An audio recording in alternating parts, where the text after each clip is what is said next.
ഇടുക്കി മാങ്കുളത്ത് വിനോദസഞ്ചാരികൾ സഞ്ചരിച്ച വാഹനം മറിഞ്ഞ് പിഞ്ചു കുഞ്ഞുൾപ്പെടെ 4 മരണം.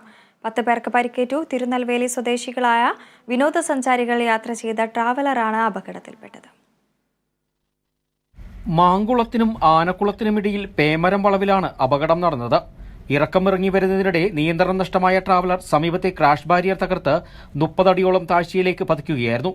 വാഹനത്തിൽ 14 പേരുണ്ടായിരുന്നു. നാട്ടുകാരുടെ നേതൃത്വത്തിലാണ് രക്ഷാപ്രവർത്തനം നടത്തിയത്.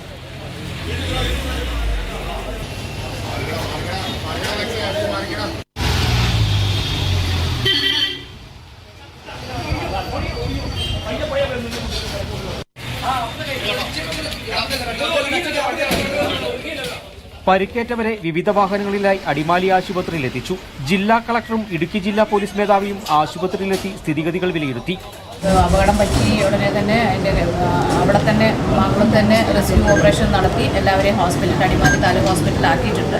അത് ഇവിടെ നിന്ന് വീണ്ടും മോർണിംഗ് സ്റ്റാറിനും മെഡിക്കൽ കോളേജിലും ഒക്കെ ആയിട്ട് പരിക്കേറ്റവരെ കൊണ്ടുപോയിരിക്കുകയാണ്. കാഷ്വാലിറ്റി ആയവരെ ഇവിടെ തന്നെയാണ് ചികിത്സ തക്ക സമയത്ത് തന്നെ കൊടുക്കുന്നുണ്ട്. ആശുപത്രിയിലെത്തിയപ്പോൾ തന്നെ 1 വയസ്സുള്ള തൻവിക്കും 74 വയസ്സുകാരൻ ഗുണശേഖരനും മരിച്ചിരുന്നു. പിന്നീട് PK സേതു, കുഞ്ഞിന്റെ പിതാവ് അഭിനാഷ് മൂർത്തിയും മരിച്ചു. കുഞ്ഞിന്റെ മാതാവ് ശരണ്യ ഗുരുതരാവസ്ഥയിൽ തുടരുകയാണ്. വാഹനത്തിലുണ്ടായിരുന്ന പരിക്കേറ്റ മറ്റ് യാത്രക്കാർ അടിമാലി താലൂക്ക് ആശുപത്രിയിലും തൊടുപുഴ എന്നിവിടങ്ങളിലെ സ്വകാര്യ ആശുപത്രികളിലും ചികിത്സയിലാണ്.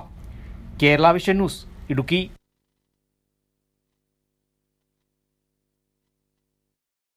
ആലപ്പുഴ ചെങ്ങന്നൂരിൽ വൻ കഞ്ചാവ് വേട്ട. 2 ഇടത്തു നിന്നായി 18 കിലോ കഞ്ചാവാണ് പിടികൂടിയത്.